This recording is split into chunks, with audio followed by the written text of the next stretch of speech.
Have you ever wondered what separates a good video from one that just really sticks with you? I'll give you a hint. It's not the software, it's not all the flashy effects, it's the art of the cut. And that's what we're going to get into today, the very soul of video editing. So this is the big question every editor is grappling with right now. I mean, in a world full of algorithms and retention graphs, is it possible we've forgotten that editing is supposed to be more than just a math problem? Are we optimizing the art right out of it? You know, some of the top creators and editors out there are saying, whoa, hold on, we're kind of losing our way here. We're getting so focused on cold, hard logic when we really should be trusting our gut, our emotional intelligence. And that's the real crossroads, right? That's where an editor becomes an artist. So, that's what this is all about. We've dug into insights from some of the best in the business to basically create a roadmap for you. This is your guide to making that leap from being a skilled technician to becoming a true visual storyteller. And look, that whole journey, it starts with the absolute fundamentals. Because you can't break the rules if you haven't mastered them first. All great artistry is built on a rock-solid technical foundation. So let's kick things off with a super important idea, the action window. Just think about any shot you've ever filmed. There's that little moment before the action starts, then the action itself, and then the moment after it ends.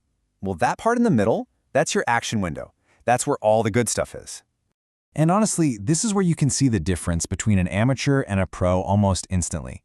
Beginners, well, they often leave in those awkward moments before and after the action. It feels clunky. But the pros, they cut right in the middle of the movement. What this does is create this feeling of constant forward motion. It turns your edit from frustrating stop-and-go traffic into a smooth ride on an open highway. And this all boils down to one simple mantra you've got to take to heart. Cut the fat. Be absolutely ruthless. Every single frame, every second of hesitation or dead air that doesn't actively push your story forward, gone. It has to go. This is how you keep your pacing tight and your audience completely locked in.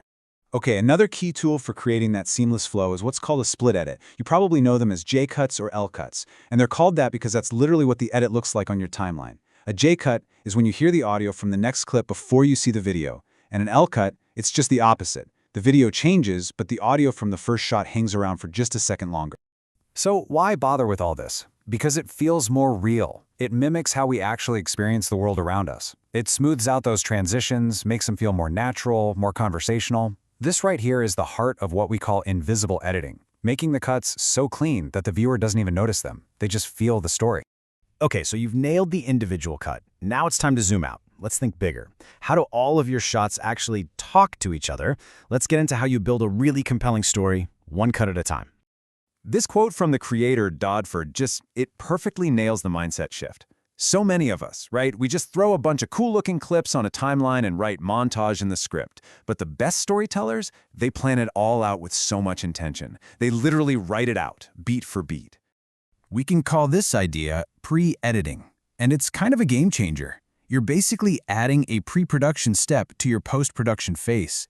You write the edit before you actually make it. By turning your ideas into words, or even just a simple text storyboard right on your timeline, you're making sure every single shot has a clear purpose. And when you plan your edits out like this, you can build in these really powerful techniques, like the eyeline match. It's so simple, but so effective. You show a character looking at something, and then you immediately cut to what they're looking at. And just like that, because you plan for it, we're not just watching them anymore, we're inside their head, seeing the world through their eyes. So the really crucial takeaway here is this. It's not just about cutting action, it's about cutting character-based action. The editor for The Last of Us actually said that even during a massive, crazy action sequence, his #1 priority was always how those events were affecting the characters. The big spectacle is totally meaningless if it doesn't serve the story of the person who's right at the center of it. All right, now we get to the fun part. The layers that take an edit from being just good to being truly great. This is where we go beyond the cuts and start to paint with color and sound to really crank up the emotion. When it comes to color, you have to think of it as a two-step process. Step 1 is color correction.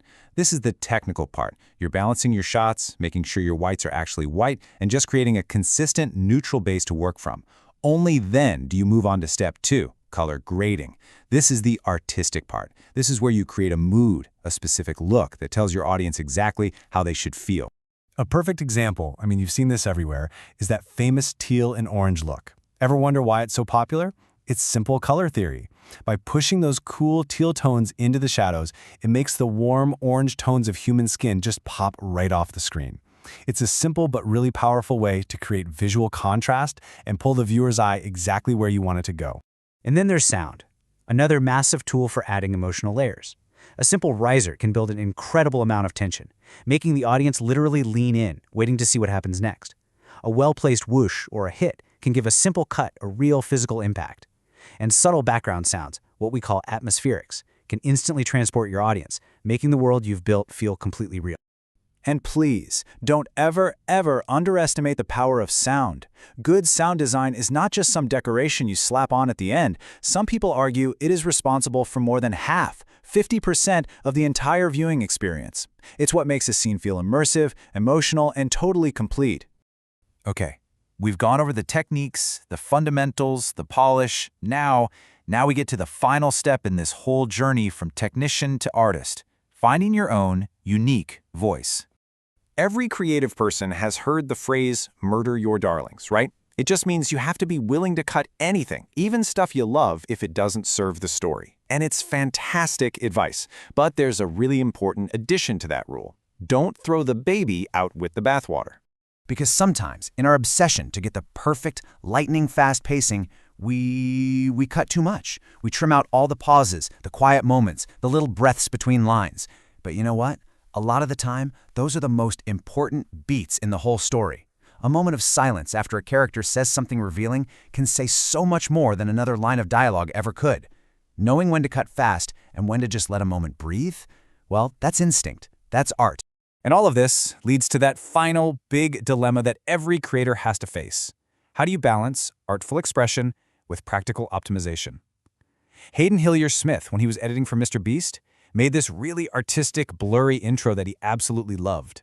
But it got cut. Why? It just wasn't practical for a general audience. It's this constant balancing act.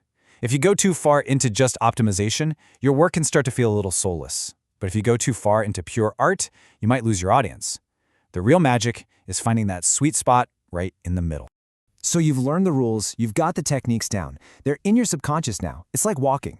The final question is, can you put all of that aside for a moment and start editing with the one thing that no one else has? With your heart?